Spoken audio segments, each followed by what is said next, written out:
Yau Ma Tei Police Station. It is located at the junction of Public Square Street and Canton Road. The station is built in Edwardian style.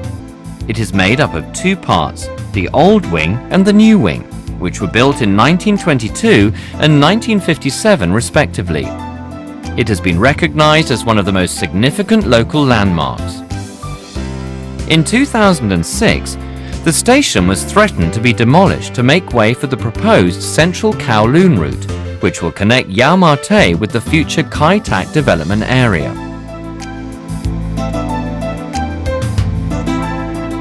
The decision had met great opposition by the LegCo members, local people, hawker representatives and conservationists.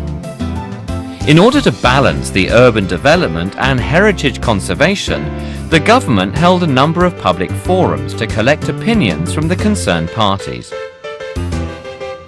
It also proposed some alternative options so as to conserve and preserve this historical heritage.